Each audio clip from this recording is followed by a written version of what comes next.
বছর ৩ আগের কথা। তখন দেশ জুড়ে করোনার প্রকোপ। খালামণির বাসায় টিকতে না পেরে নিজে একটা ২ কমরার বাসা নিয়ে উঠে গেলাম ময়মনসিংহ শহরের এক নিরিবিলি এলাকায়। মোটামুটি ছিমছাম ২ তলা বাসা। বাড়িওয়ালা আন্টি বিশেষভাবে সতর্ক করে গেলেন কোনো ছেলে ফ্রেন্ড এলাও না, সাথে সন্ধ্যার আগে যেন বাসায় ফিরি। আমার এসব মোটেও কোনো আপত্তি ছিল না, বরাবরই আমি ইন্ট্রোভার্ট, বন্ধু বান্ধব নাই বললেই চলে। কয়েকদিনে নতুন বাসাটাতে অ্যাডজাস্ট হয়ে গেলাম। তখন টিউশন করাতাম ২-৩টা। বিকেল ৪টা থেকে শুরু হতো, বাসায় ফিরতে ফিরতে প্রায় ৮টা বাজত। এসে নিজের পড়াশোনা রান্না সব মিলে শুতে শুতে ১২টা।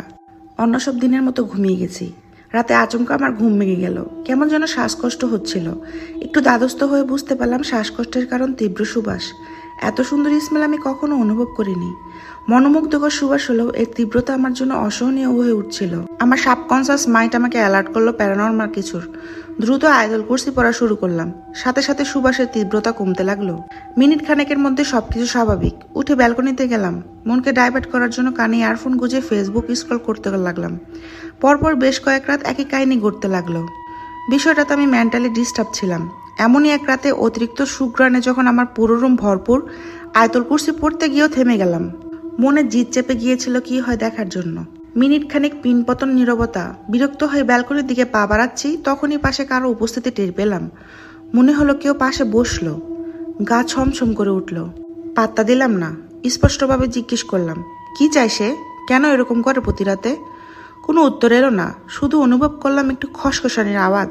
কেউ যেন একটু সরে বসলো। নড়াচড়া বন্ধ করে বসে থাকলাম একভাবে। মিনিট ১৫ পর অনুভব করলাম সে চলে গেছে। পরদিন প্রচণ্ড জ্বর আসলো। জ্বর নিয়ে টিউশনিতে গেলাম। ২টো টিউশনির পর আর শরীর কুলাচ্ছিল না। দ্রুত বাসায় ফিরে কাঁথা মুড়ি দিয়ে শুয়ে পড়লাম। কখন ঘুমিয়ে পড়েছি খেয়াল নাই। যখন জাগলাম মনে হলো মাঝরাত। আবার চোখ বুজে এলো। নানান কথা ভাবছি। হঠাৎ সে চেনা সুবাসটা নাকি এলো। বুঝলাম সে এসেছে।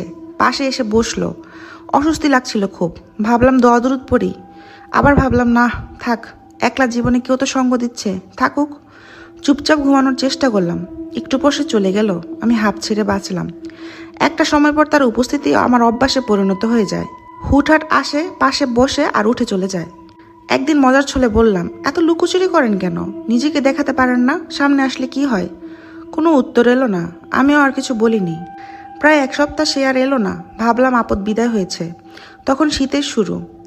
সন্ধ্যার পর হঠাৎ করে জ্বর শুরু হলো। এইরকম সময় ঝড়, একটু ভয় ভয় লাগছিল। ভাবলাম বাড়িওয়ালার আন্টির মেয়েকে কল দিয়ে আসতে বলবো।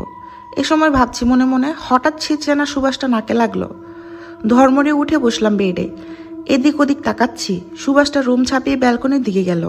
উঠে দাঁড়িয়ে ব্যালকনির দিকে পা বাড়ালাম। হঠাৎ গম্ভীর পুরুষালী কণ্ঠ কানে আসলো, দাঁড়ান, এদিকে আসবেন না। থমকে দাঁড়িয়ে গেলাম। একটু দ্বাদস্থ হয়ে বললাম, দেখতে চাই। কোনো উত্তর এলো না। উত্তরের আশা না করে অনুরোধের সুরে আবার বললাম, একটাবার দেখতে চাই। কিছুক্ষণ চুপচাপ। আমার আশেপাশে সুবাসের উপস্থিতি টের পাচ্ছি এবার। অনুভব করলাম সে আমার মাথায় হাত রাখলো।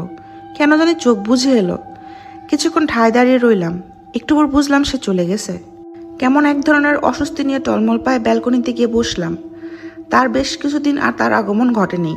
নিজের ভিতর কিছু পরিবর্তন লক্ষ্য করলাম। হ্যাঁ, আমি তার জন্য মনে মনে ওয়েট করছি। তার অনুপস্থিতি আমাকে অস্থির করছে। দিন দিন ব্যাপারটা অসহ্য পর্যায়ে চলে যাচ্ছে। সাইকোলজি নিয়ে প্রচুর পড়াশোনা করার দরুন টেলোপ্যাথি বিষয়টা জানা ছিল। কৌতূহলবশত এক রাতে চোখ বুজে তাকে স্মরণ করা শুরু করলাম। মনে প্রাণে ডেকে যাচ্ছিলাম, কই আপনি? শুনতে পাচ্ছেন? আপনি কি শুনছেন আমাকে? অনেকক্ষণ অ্যাপ্লাই করে কোনো কাজ হলো না। কেন যেন আমার খুব কান্না পাচ্ছিল।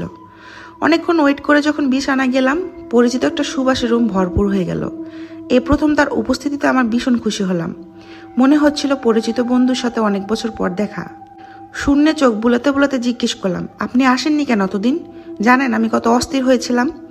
কোনো উত্তর এলো না। অন্য সব দিনের মতো সে পাশে এসে বসলো। তাকে দেখতে না পেলেও তার এই উপস্থিতিটুকু আমার ভিতরে শান্তি এনে দিচ্ছিল। চোখ বুজে শুয়ে আছি। সে হয়তো পাশে আছে, নয়তো নাই। সুবাসের উপস্থিতি টের পাচ্ছি, হয়তো আছে। হঠাৎ আমার ঠোঁটে ভেজা ঠান্ডা একটা স্পর্শ অনুভব করলাম। চমকে উঠলাম। এই আচরণে ভীষণ বিরক্ত বোধ করলাম। মনের অজান্তে আয়াতুল কুরসির নাচ ফালাক পড়া শুরু করলাম। সুবাসের তীব্রতা কমলো। সে চলে গেছে। তারপর বেশ কিছুদিন আর আসেনি। আমারও ফাইনাল পরীক্ষার ডেট দিয়ে দিয়েছে। তোড়জোড় করে পড়াশোনা শুরু করলাম। এর মধ্যে বাড়িওয়ালা আন্টি কবিরা মারা গেলেন। শুনলাম আঙ্কেল নাকি বাসা বিক্রি করে দিয়ে ছেলে মেয়েকে নিয়ে ঢাকায় চলে যাবেন। অনিচ্ছা সত্ত্বেও বাসাটাকে ছাড়তে হলো। ডাবল বেডের এক হোস্টেলে গিয়ে উঠলাম। রুমমেট এক জুনিয়র ছিল, পরিচিত, সব মিলিয়ে ফ্রেন্ডলি পরিবেশ। অ্যাডজাস্ট হতে তার সময় লাগলো না। প্রথম কয়েকদিন ঘুসঘাসের চাপে তার কথা ভুলেইছিলাম। রাত হলে এক ধরনের শূন্যতা অনুভব করতাম। জানালার পাশে দাঁড়াতাম, পরিচিত গন্ধটা খুঁজতাম। খারাপ লাগতো অনেক। হয়তো তার সাথে আর কখনো দেখা হবে না, কিংবা হয়তো হবে। আচ্ছা, সে কি অভিমান